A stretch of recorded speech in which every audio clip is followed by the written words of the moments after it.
everybody hear me? Yeah,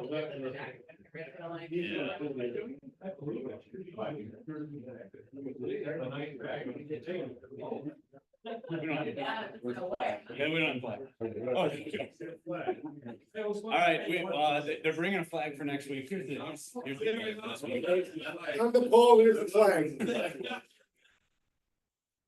Pledge allegiance to the flag of the United States of America and to the republic for which it stands, one nation, under God, indivisible, with liberty and justice for all.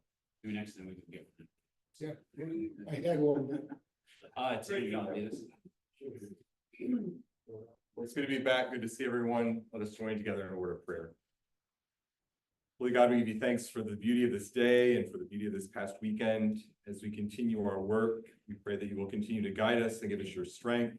Help us to continue to find ways for our hands to be in action, in service to you and our community and to others. We pray all this in your holy name. Amen. All right, let's just kind of orderly make our lunch and then we'll have our meeting afterwards.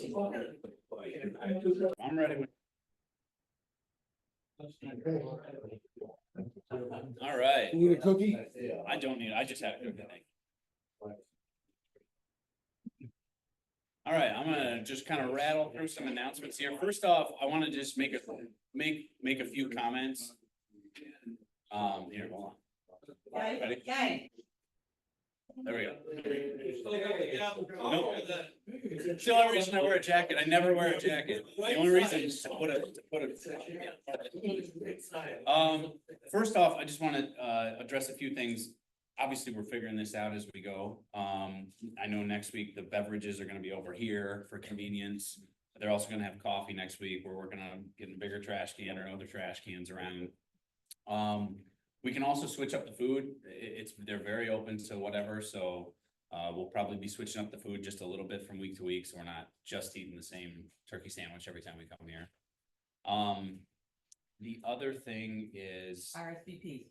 RSVPs. Thank you, Cheryl. They at the previous places they were due Friday before our Tuesday meeting. They are due 1 week before here. So Tuesday. So already next Tuesday you're going to have to RSVP for the meeting 2 weeks from today. So just keep that in mind. The parking situation, I think we're supposed to get tickets. I didn't get a ticket when I came in, so maybe I'll get a ticket when I leave. I'm not sure. But I think we're just kind of trying to figure some of this stuff out as we go. So appreciate your patience on that. The ticket is a pass. Who got one? Okay, so a parking pass, and I would say right now, just keep it in your car. Okay? Oh, it's not to get out. It's dated? Was that dated? Yeah, pretty sure. Look. Oh, okay. Right, but I didn't know if they were did, okay, then. Get it, ask for a ticket whenever you come in. However, it's also a good idea to just have your Lions pin on. That way, when you can roll down the window and say, I need a ticket, I'm here for the Lions Club. You know, so. But when they come around and check on the parking, they issue tickets, so they don't know if you're not in your car. Right. Yeah, you gotta get it up, which I did. Kyle, I know Keith was saying that the handicap parking for you, correct, or whatever, is quite a walk still to get over here. Is there anything else closer for one or two people that would? I think he's in the, did you move, Keith, or no? Is there a golf cart available? Yeah, I mean, he's right outside the main entrance right here. He's not over in the parking. No, he knows where I am. It's still a long walk. Okay. Yeah, I'm not sure that's the handicap parking. I don't know if these, I see some signs right here. I don't know if those are handicap. I do see blue lines, although I'm not sure if you can get in this door right here. We can check on that though. Yeah, you guys have facilities for sure. Okay. Yeah, we can ask on that because those look like they're handicap spots right there, Keith. So that could be something that works. The other thing I was going to say too is, how do you guys feel about, we kind of get in here and gather and we do our pledge and our prayer, and then there's kind of a log jam. If it's easier, if people want to just make their plate when they come in and set it somewhere and then mingle, feel free to do that. We can kind of feel our way through this a little bit. So especially if you want to take your time or need more time, feel free to make the plate ahead of time and put it on your spot. I think that makes logistic sense. Okay. Are they gonna open the bar? Well, let me think. So just a couple other announcements, upcoming service projects. I believe Tim may talk about this more, but there's the pencil box project next Tuesday night at ABVI at 6, I believe. 7 o'clock? 6 o'clock, okay. They do need some RSVPs, I don't know. Okay, so if you can make it next Tuesday evening, please let Tim know. Kelly, am I missing any service projects? Is there one for October? For October for Kids Food Basket. Kids Food Basket? I think it's from 6 to 7:30 at night. I just don't remember the date. Okay. Yeah. I don't remember if it was in the nude or. Well, it wouldn't have been in the nude yet, 'cause it's September. Build a bed. Yes. Build a bed next week, Saturday? Okay, next Saturday, so that's the 14th, right? September 14th, build a bed. Correct. You're in. Cedar Springs. Okay, Oh, it's not mine.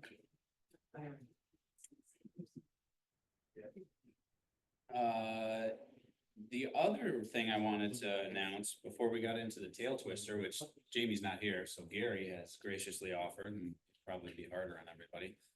I want to present an award that wasn't, this person was not at the annual dinner, but it's for Lion of the Year award, which goes to someone with outstanding service, and in this case, Dr. Megan Baker.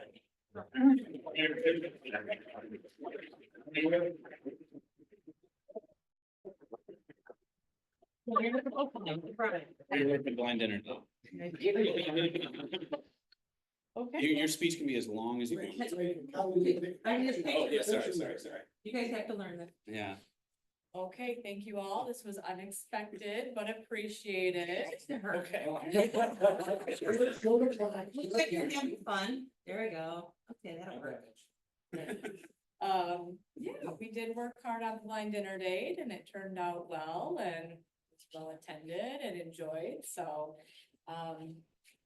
Sherry Health is glad for the support. I'm glad here to be here and be a lion and act as a liaison between Sherry Health and this club, so thank you again.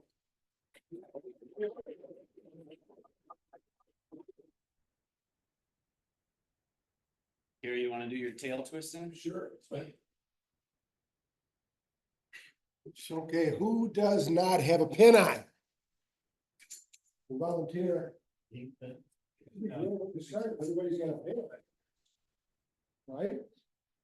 And, oh, man, Line of the year, it doesn't you matter. know, Oh, really? With the You really caught you off. that's okay, I'll pay her fine since she's the Lion of the Year, all right? We'll take that. And again, I know there's probably a lot of happy bucks. Pat, let's just start. We had a wonderful summer, part of which was a 4-week family vacation over in Europe with all my kids and grandkids and that. That's what it was. Wow. Can we go with you next time? Thank you, thanks for the big donation. Happy bucks, anybody else? Yeah, Bob? Had a wonderful time fishing up the cannon with fellow Lions Mullen and Gary, and I got a new knee. Unrelated to the fishing trip? August 1st. Yeah.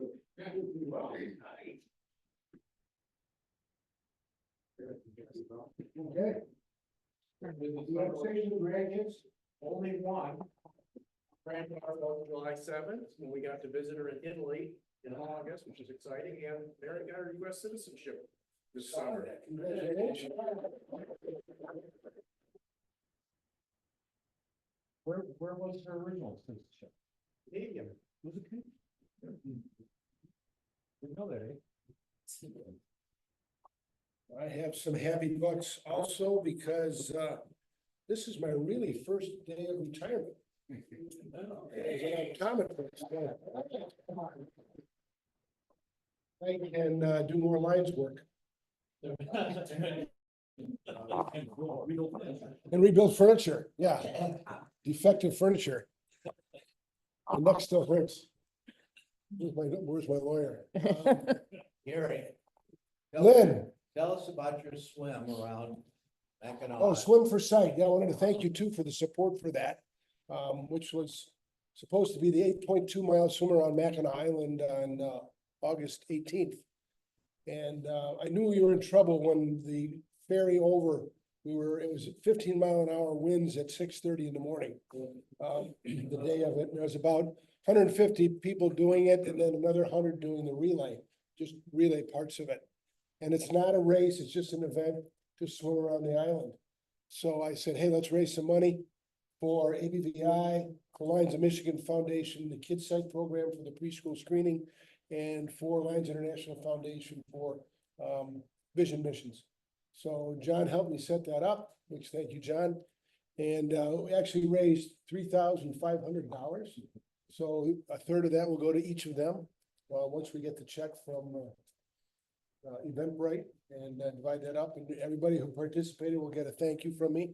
So thank you for all the support. Started out the first mile, felt great. No, it didn't feel great. Second mile felt good. Third mile went around the island and it was 2-foot waves coming straight at us. So it was a 2-mile swim and got to the 4-mile, the halfway point, and I was done. It turned out a lot of other good swimmers had already finished and had quit. Yeah. There was one kayak sank, several turned over, they had kayakers and boats around us. So it was pretty rough, but there was a few people that finished it, made it all the way around. I figured it would take me 4.5 hours to do the eight miles, and the 4 miles I was there in 3.5 hours. So that kind of shows you how, I was ready to do 8 miles, but I said, you know what? I want to come back next year. So we got out. The hardest part was, there's no cars on the island. So we're 4 miles from the start. We had to walk back. That was harder than to swim out, I think. Yeah, because I didn't have any shoes. But it was a great time, and I'm going to try it next year. So thanks for the support. It just shows that you can do something stupid and raise money, right?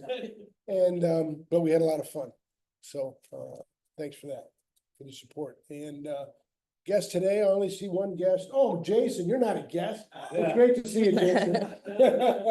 Good to see you. How you doing? I'm fantastic. You seeing great? I am. Good, good. So any other questions? You're done. Thank you for that. I'm done. For the raffle, anybody other have any announcements or anything for the good of the puppy? Mark? What's the raffle thing? Just launching off this year with speakers. We need one for every meeting. And we're almost booked through October already. So looking for new and beautiful ideas. So if you have somebody, a friend of yours that Guinness Book of World Records holder for the left-handed screwdrivers, whatever. That's the kind of thing we are. Shelley's been a great help coming up with ideas from her show. She interviews a lot of interesting people, and Lynn Francis, and where's Bob? Anyway, everybody's been chipping in with ideas. So keep them coming at us, and we'd love to fill up with new and interesting speakers that you'd like to hear from. Anybody else, or should we do this raffle? All right, Keith, you get to pick out a number. Pick out a number. Pick out a number. Pick correctly. I don't know if I got this. I don't know, I'm only gonna take one. No, I'm trying to get down to one. Am I down to one? Yeah. That's a good one. Last 3 numbers are 741. Oh, okay. Ooh, really?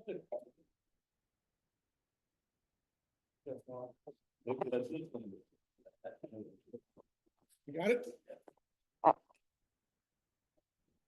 And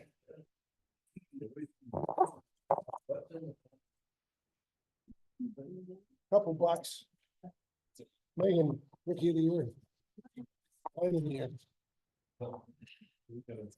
Okay, Last 3 numbers, 747. 747. Oh, hey, Scoot, Scoot Brandy.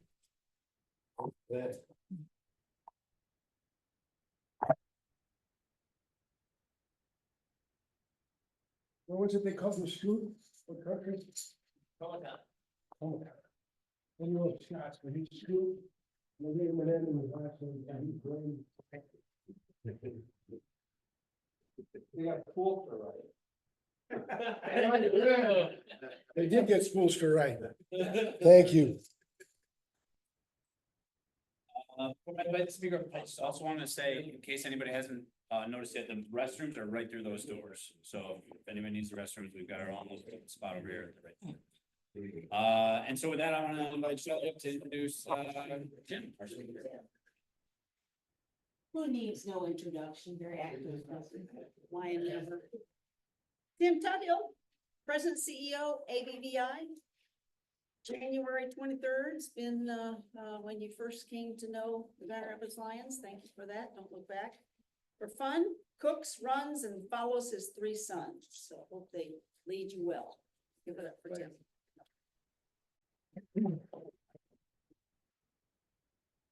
Thank you, everybody. It's nice to be the inaugural speaker at Grand Valley. I was here as a graduate in 1993, but this building was not here then. So the only downtown Grand Valley building was the Eberhard Center.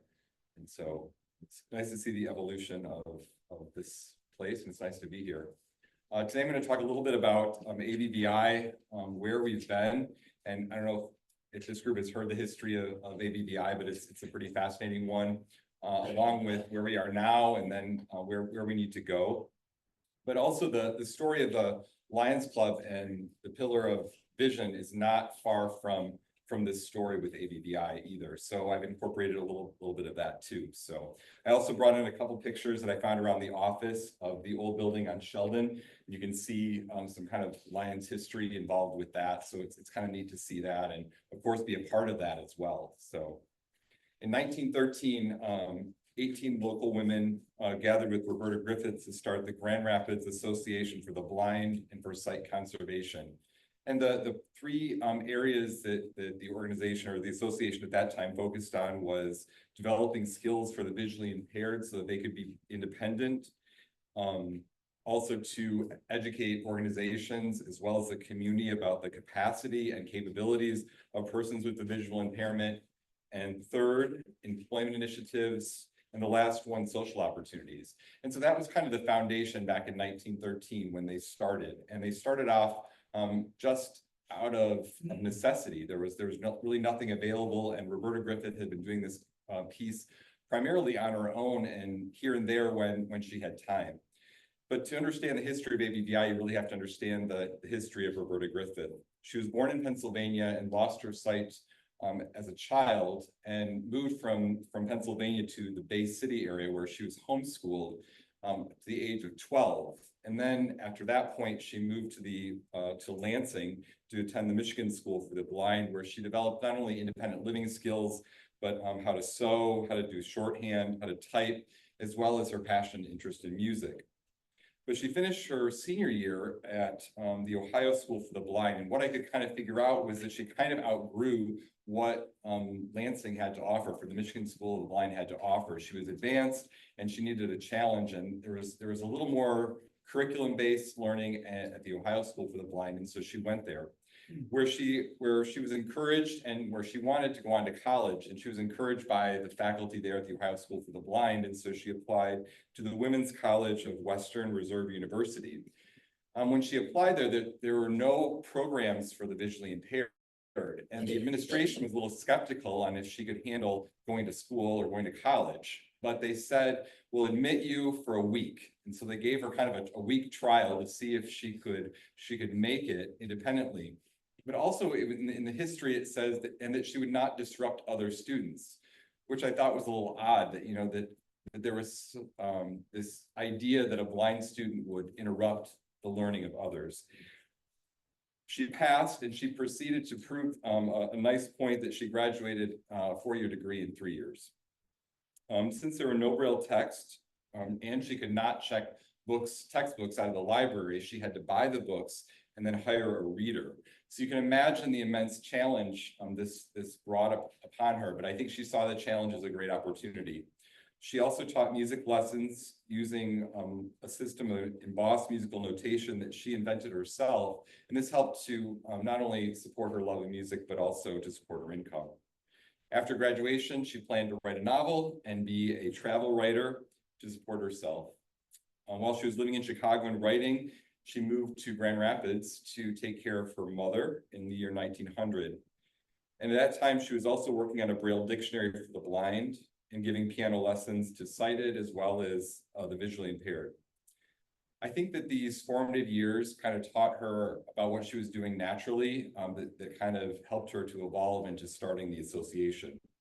She was an early pioneer in education for the visually impaired, and she developed programs in her home as well as a summer reading program. She advocated for a Braille reading room to be established at the Grand Rapids Public Library downtown. And she also was active at the state and local level to create educational reforms for the blind and visually impaired. One of the really cool things that I discovered was that she was an educator kind of by heart, and she worked with the local school systems and the PTAs to start an early program where the PTA members were able to give vision tests to the students going in. So right away they knew and could identify if there was a student with a visual impairment. In October 12th of 1902, she wrote in the Grand Rapids Herald, which I guess was probably the forerunner to the Grand Rapids Press. She wrote an article about employment for the blind, and it was an article entitled "Things That the Blind Can Do." So just, just shows you from really early on, but also kind of where society was then, I think in a way is still now, that there are preconceived ideas about what someone can do. And then there's also then that add-on, and I can prescribe something that I think you are able to do, instead of seeing a person with faculties that can do just about anything as long as it's accessible. In 1914, Helen Keller came to town to speak at Fountain Street. At that time, it was called Fountain Street Baptist Church, but she spoke at Fountain Street Church. And she worked with Helen Keller to develop a Braille style system for the United States, which I also found pretty interesting. She outgrew her home that she was living in with her mother, and she was an architect and drew up the plans for her own home on Sheldon Street that evolved into kind of a workshop and a training center. Where there was music that was being taught, typing, spelling, cultural training, weaving, how to cane chairs. And she also, I assumed, developed this program for how to teach women how to be aides in the hospital for blind soldiers that were returning to Baltimore. So it's just, I think that she was just always busy inventing and creating opportunities for those with a visual impairment to learn, but then to also be very independent in their life, as well as to be active in the community. This home place workshop had really irregular hours, and people were always dropping in. And there was one night when a destitute man stopped in needing emergency eye surgery for his child, and the doctors told him that there was limited time for this surgery to take place in order to save this child's sight. The man asked Roberta for help, and she provided it. The mother and child didn't have clean clothes, and so the clothes that were being made by the sewing class were given to the family, as well as there was a bed made available through the association to cover the cost. So the early beginnings paved certainly the way for where we are today. And Roberta Griffith laid that foundation through her own experience and determination that we know of today as the Association for the Blind and Visually Impaired. She once wrote, "Anyone can accomplish what I've done. Anyone can do what Helen Keller did. Hard work, intelligence, good teachers, and proper facilities are all the blind or seeing person requires. And the greatest of these is work, hard, continuous, never-ending work."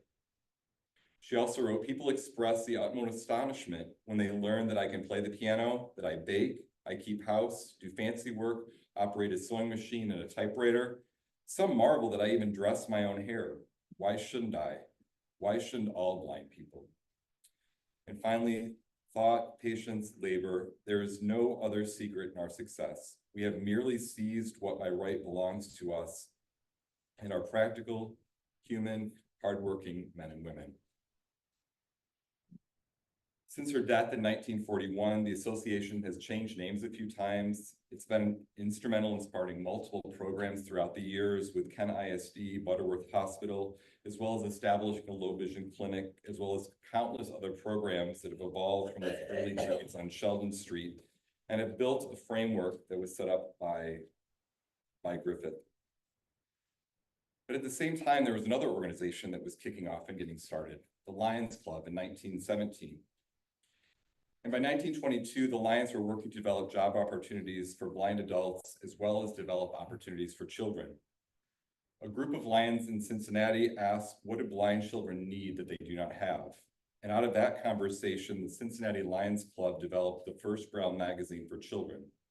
Children primarily had Braille textbooks to read that they needed to do their schoolwork. And the Cincinnati Club partnered with Clovernook, a Braille publishing house and education center, to produce the first Lions International Juvenile Braille magazine. Students typed, printed, and bound the monthly magazine filled with stories, puzzles, and games, giving them a way to interact with something, not just learn something for a test, upcoming test, or to learn to get to the next stage. So it was very interesting that the Lions initiated something by just dialoguing with what blind children needed, and then found a way to make it happen. In 1925, at the International Convention in Sandusky, Ohio, Helen Keller addressed the group at Cedar Point. And it was there 99 years ago that she shared these words. The opportunity I bring to you, Lions, is this. Will you not help me hasten the day when there shall be no more preventable blindness, no little deaf, blind children untaught, no blind man or woman unaided? I appeal to you, Lions, you who have sight, your hearing, you who are strong and brave and kind, will you not constitute yourselves knights of the blind in this crusade against darkness? That year, Helen Keller, along with her teacher, Ann Sullivan, were the first women made honorary Lions at that convention. And so that Helen Keller's call to action to be Knights of the Blind initiated many projects 99 years ago. The California Lions Club at Berkeley established the first blind Boy Scout troop. In Peoria, Illinois, a member noticed his friend who sold newspapers on the corner crossing the street with a black cane. He thought a white cane with a red tip would alert people to the fact that he was blind and that he would be more visible. The Boston Club partnered with Perkins Institute for the Blind, now Perkins School of the Blind, to start the first recreational camp for girls, blind girls, and called it Camp Allen after a lion and the school president. In 1939, when Lion Glenn Wheeler could not get into guide dog school, the Detroit Lions Club pooled together $400 to start Leader Dog for the Blind. Being Knights of the Blind encouraged numerous programs to start, such as eye banks for cornea transplants, eyeglass recycle programs, medical mission trips, eyeglass recycling. And so the list goes on and on, what has occurred over the last 99 years within the Lions Club to help support vision and vision awareness. So our history kind of comes together with the Grand Rapids Lions Club and the Lions Club dating back not only to 1913, but to many of the foundational works that we've accomplished together as a club. The earliest note that I had referencing the Lions Club was 1948, when the Lions Club helped purchase equipment for an orthopedic clinic at ABVI on Sheldon Street. So that one down there. But where we are today is where our history has brought us. The need back in 1913 is the same as it is today. While numerous programs have started in the school systems and there's more organization at the state and national level, the CDC continues to report that 70% of individuals with a visual impairment are unemployed, or even more staggering is the number of individuals who are underemployed. Our work continues to meet and partner with our clients to help find ways to encourage not only dignity, but independence and a high quality of life. In 2020, at the beginning of a global pandemic, ABVI partnered with Mary Freebed, a leader in rehabilitation, as an independent subsidiary. We've maintained our two boards, as well as remained our 501c3 status. Our core service lines continue with many of those that were established by Griffith. We have low vision clinics operating in Muskegon, Holland, and Grand Rapids. We have a dedicated vision rehabilitation team, a vision rehabilitation therapist who works in our clinic. We have an orientation mobility specialist, and we also offer assistive technology. We have an employment initiative spearheaded by Usman. We also offer counseling and peer support groups. While much has changed, much has remained the same. The need for our work continues. We are facing lower reimbursements for our services. Vision rehabilitation therapy is not reimbursed by insurance, so it's not like a PT or an OT. We have a high need for our employment initiative today, and we are a little late, about 20 or 30 years, getting to that place to establish that. I put our impact report at the table. It kind of shows, where we serve, and kind of some of the facts behind what I'm talking about today. 52% of our patients are low income, and 26% live below the poverty line. It just kind of highlights what we're doing right now. We're also a very small organization, yet still cover the cost of our employee health care and benefits, as well as majority of my work is now focused on fundraising that I'm doing more and more of, to not only keep our name out in the community, but also to keep alive what was started 111 years ago. I think Megan spoke a little earlier, and I agree. We are very thankful to the Grand Rapids Lions Club for your support and your dedication, and also your involvement in what we do on a day-to-day basis. So it's wonderful to have that support. We continue to develop our services and are continuing to develop ways to do programs and things differently. Usman has really turned our employment initiative around so that it's not only curriculum-based, but it's also age-based. So we're starting a little earlier to get the necessary skills for clients early on, and then they, as they progress, they have more of an opportunity. Instead of the later we find them, the harder it is to get work experience on a resume, as well as then that job placement. Any questions? Cheryl's laughing because I just spoke so quickly. You covered so much. Who has a question? Yeah. So regarding the Mary Free Bed, yes, collaboration, or are they? So they're well, it's not really a collaboration because we're really buying back end services from them. So accounting, rev cycle, HR, all those pieces, IT, all those pieces. Yeah. We get to rely on what they already do every day.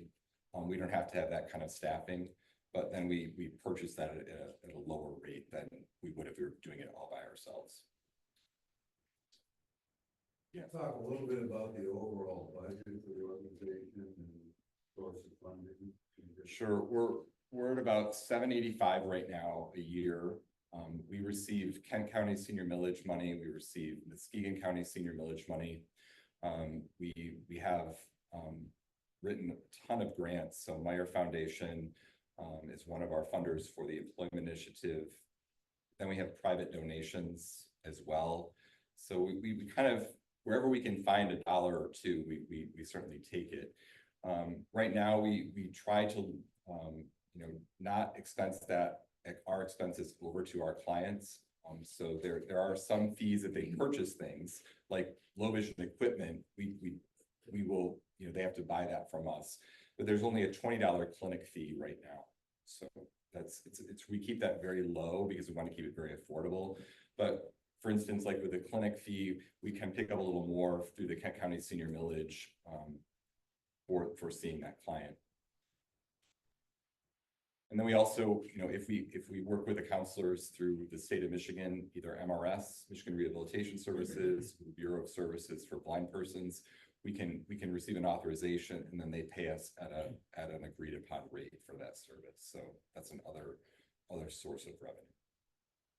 Another source of revenue is our two major fundraisers that we do. We have our Run for Sight in Muskegon, the 18th annual Run for Sight in Muskegon on Saturday. So we have Supreme Court Justice Richard Bernstein running in that race. So that's an exciting piece that he's running. We also added the hand cycle this year to make it accessible. We have walking guides as well as running guides for that race. And then I put some flyers on the table for Crafting Vision. That's October the 10th at Warner Cross and Judd. And so that's our major fundraiser of the year. So. Yes. Are there similar organizations in other states and cities? Yes, they're across the country. So they go kind of by different names. Some of the bigger ones are like the Lighthouse of Chicago or Lighthouse of Florida. But there's a lot of different organizations that offer primarily the same things that we offer, and some in a little bigger or smaller scale. Some have dissolved their low vision clinic because it's just so difficult to fund. So, but then others have, you know, really giant government contracts to run employment initiatives. So it really depends. But the need is across the country. It's connecting the need with the spots that it's available. So like while there's a couple other low vision clinics, we're the only one doing vision rehabilitation therapy. So you could get an eye exam, but you may not be able to get the other pieces that are really helpful. You mentioned in this form, there, well, put together data sheet, 142,000 individuals over 40 have visual impairment in Michigan. Yep. So how much are being serviced so far? Just a fraction of that. We know that the need is there, but it's connecting the need with, you know, where we are. So there is you know, some pieces of dignity, like that people do not want to admit that, you know, hey, I would need this service, or I'm not to that point yet. But we know that there's just that gap. So, yeah. So you said, just a small part of your budget comes from fundraising? No, sorry, small part comes from revenue. A large part comes from fundraising. So, Oh, that's. Hit me, I'm gonna hit you back. So if somebody dropped $1 million in your lap tomorrow, how would you be able to expand services? Do you have the capacity? Do you have the people?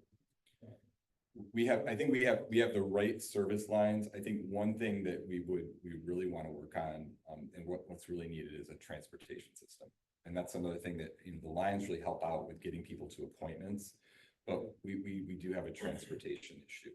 So, you know, that's a huge piece that we're not able to do to help people. So outside of just like my wife, Kathy, does the transportation thing, those are typically doctors. Correct. You're talking about things like grocery shopping or go to the Right, beauty all salon or whatever. right, all those pieces. There's you know, how do you if you're not able to navigate that piece, then you know you isolate or you rely on other people. So this you know, having that service available. So for instance, we're partnering with Mary Freebed to do wellness classes. So we have a functional fitness class starting in the fall. And I've received several people calling and saying, I can't get the Go bus, you know, I need a ride. Well, you know, that's a gap in services. We just can't provide that. I can't pay a staff person to stay just to give people rides or to take them home. So that's a gap that we really need. so I'll take the $1 million, then I can develop the plan too. So either way. I think you undersold a employment program. Sure. For 20 years, people, as you said, have been talking about it, and everybody wanted it, and no one was willing to fund it. The fact that you were able to go out and get the funding for it, and convince people that it's worthwhile investment, I think you deserve all sorts of accolades for that. Thank you. Thanks.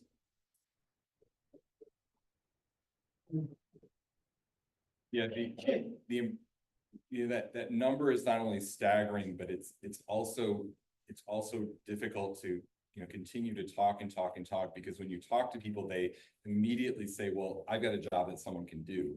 And I'm like, well, that's not what this is about. This is not about you have a job that someone can do. It's about saying this person, through the curriculum training that we can offer, then has, you know, talent beyond measure. All we need on the other end is for the job to be accessible. So you can't put someone in a job that, you know, that they're going to fail in because it's not accessible. But what we have on our end is the ability to make just about anything accessible. Tim, so are you saying that if we could increase our, what Kathy's running with our pickup and transportation service that the club is doing, that there's a great need for that. There is a great need, and I think like, of course, to get to a doctor's appointment is vital, it's important. But it's also important to be able to get to things like when we offered this summer, a walking running group at, the East Grand Rapids track. Well, it was difficult for people to get there, and then even when we got people there, it was difficult for them to find us there. So, those kinds of things, those quality of life pieces, that someone shouldn't be excluded because they can't get there. That's really important. So yes, I think that if we can, think about it, what would that look like, and then figure out a way to do that, I think that would be great. Because that piece, you can't go along with someone to the doctor, but you could walk around the track with someone. That you're giving them a ride, but you're also participating in something, meaningful conversation.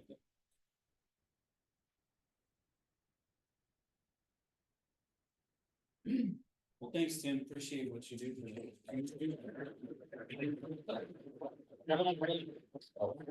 case you don't already have. Oh, thank you.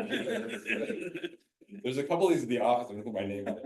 But yeah, these are really kind of fascinating photos. So and maybe some of the people in the photos. So You want to pass them around or just kind of set them up? Oh, sure. does anyone remember this building? Tip it down and get a glare. Tip that one down.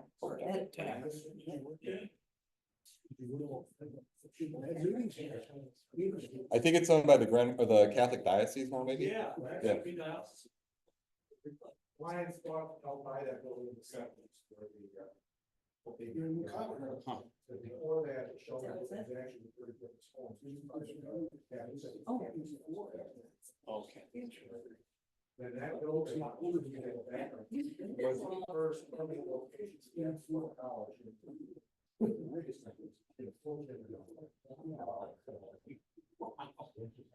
All right, next meeting in 2 weeks.